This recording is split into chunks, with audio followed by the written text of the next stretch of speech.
Good afternoon. My name is Sevil Yazici. Today I would like to present you my paper, Material in Performance-Driven Architectural Geometry, co-authored with Leyla Tanacan. What I'm interested to explore is the design process and how to rehabilitate the design process in terms of incorporating design issues in the early phase of the design. In the common architectural practice, computational tools associated with the performance evaluation and optimization are undertaken in a later stage of the design process. With this presentation, I would like to investigate how to incorporate material properties into the design phase in the early stage, where architectural geometry, material and building performance are interrelated and interdependent to increase efficiency in the design process. I divided my presentation in two parts. First, I would like to give you some background information. Then we will move to the methodology, which may be potentially applied for building freeform surfaces in architectural scale.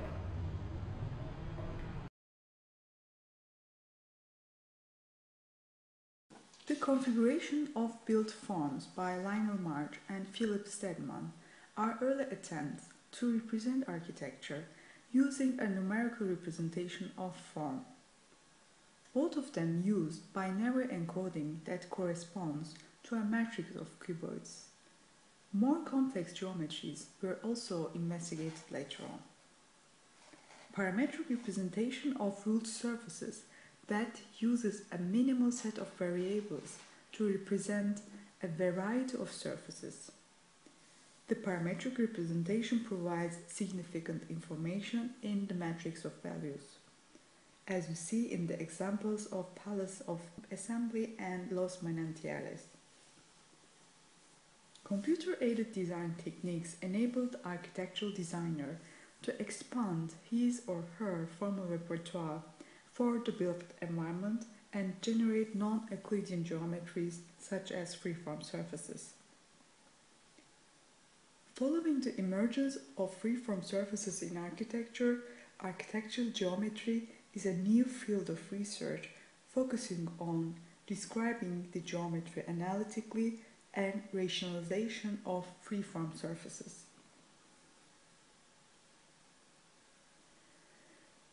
The rationalization process is widely investigated along with penalization tools where architectural geometry is subdivided into smaller components. The Kunsthaus project in Graz by Peter Cook and Colin Fournier and North Park Railway Station in Innsbruck by Zadit Architects are among well-known projects where their geometry is subdivided through penalization. Algorithms are assigned to subdivide surfaces and generate panels. Considering discrete surface solutions, planar quadrilateral panels obtain a number of important advantages over triangular panels, such as having a lower node complexity. The void surface of Opus project in Dubai is rationalized via planar quad meshes. Total production cost assessments can be also embedded in the algorithm, such as in the example shown for National Holding Headquarters in Abu Dhabi. Although existing literature contains broad research on architectural geometry and panelization tools, they are not able to accommodate requirements related to material properties and building performance. The number of unsolved tasks is enlarged by the number of different materials being used because their performance and manufacturing technology has to enter to the panel layout computation.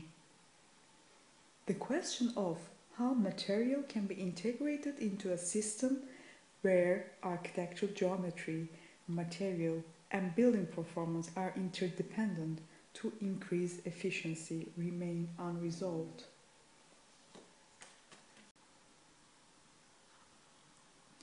There are studies investigating material, form, and performance within integrated design processes.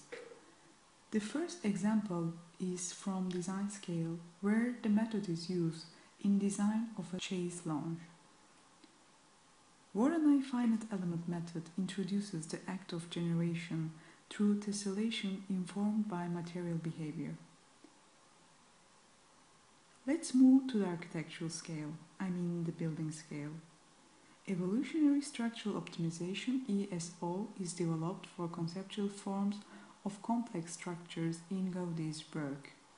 It operates with the logic of subdividing the surface into discrete geometries and substract pieces based on computation to achieve the optimized solution. The inefficient materials are removed gradually from a structure to achieve the optimum solution. Another example is the procedural modeling for a structurally sound masonry buildings project. It is designed to establish a set of physical constraints and a building topology mainly used for historical buildings. An appropriate shape is determined. The user provides a set of production rules that describes the desired architectural style along with a small set of free parameters. These last two examples are not fully adapted by the architectural practices since they are developed for particular building typologies and formal grammar. What I'm interested to explore is to generate a method which may be potentially applied for a variety of different forms and materials in architectural scale. Let's move to our methodology. The proposed methodology aims to explore fundamental principles of a relatively complex system which consists of form generation, analysis, and evaluation. The intent is to map the critical steps which aid the designer for building freeform surfaces, eventually any kind of surfaces, where form, material, and building performance are interdependent and inform each other. I would like to underline that this study is particularly concerned with architectural scale. Surfaces such as sphere, torus, cylinder, Klein surface, and many more can be structured in parametric systems by assigning their respective mathematical curve functions. In our case, a wave function has been explored as a case study in the Rhino grasshopper medium, where the code is developed by myself. First, a parametrically defined NURB surface is generated through the operation of mathematical curve functions. The construction curves of the surface are driven through two identical basis functions. Parameters are range values and the rebuilt curve values. Time-based parametric model is able to produce different surfaces within the range values. Because the surface is considered as a monocoque structural scheme, a feasible option has been selected for further studies which generates structural legs potentially. The surface with the dimensions of 5 times 36 times 36 meters is explored. Once the NURB surface is generated, another operation is completed by adjusting the U and V curves, divisions in the x and y directions of the surface. These figures can be increased or decreased based on the design intent and would affect the total number of surface points, which is significant for the panelization of the surface. After the generation process, the surface is brought into the analysis tools in Rhino to map its surface attributes. Gaussian, mean, zebra, and EMAP tools are operated for the geometry.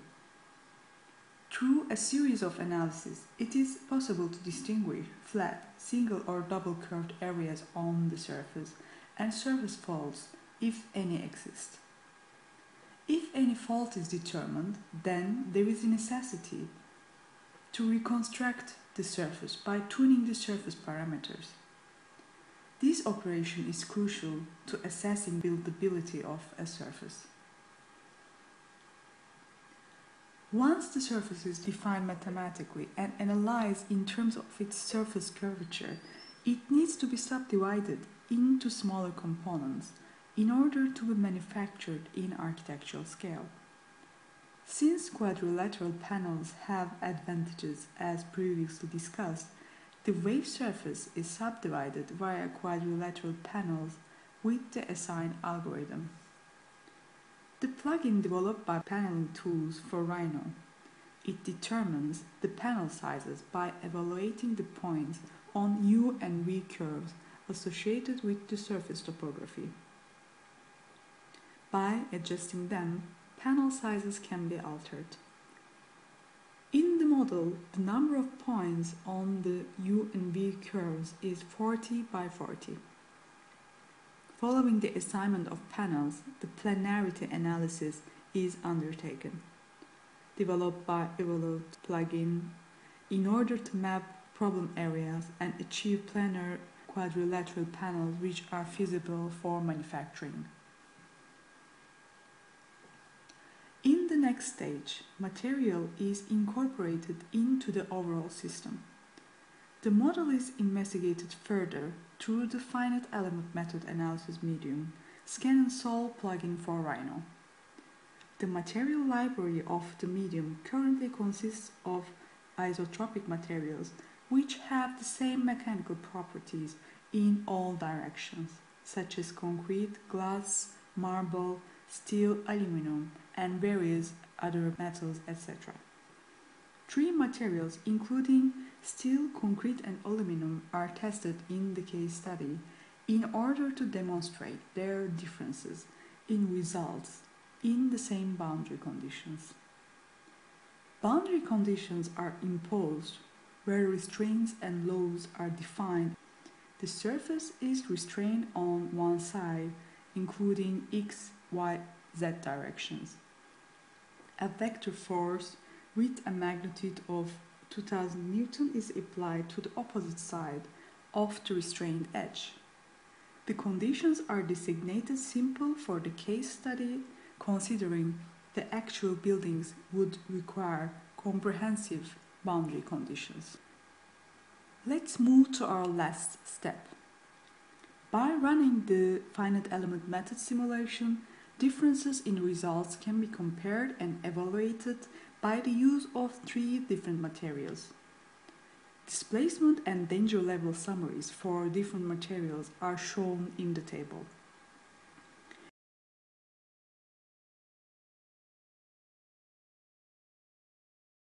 Whereas steel perform relatively well, the concrete surface is observed to be in danger. As a commonly known fact, the concrete is strong in compression, steel is strong in tension, and by considering the imposed boundary conditions where the surface is restrained in one's edge and pulled with a vector force, the results are significant in terms of the mechanical properties of material used. Because concrete doesn't perform well in tension without any reinforcement, the system is not safe as observed in the simulation. The red areas indicates that. This relatively simple system has proven how critical to incorporate material and performance into the early stage of the design process, and the material properties and the boundary conditions needs to be incorporated to the early phase of the design. This would allow architectural designer also design with more awareness. I currently work on developing a fully parametric model where the form can actually respond to the material and performance requirements. This is how the research developed, hopefully. Thanks for your attention. I would be glad if you have any questions.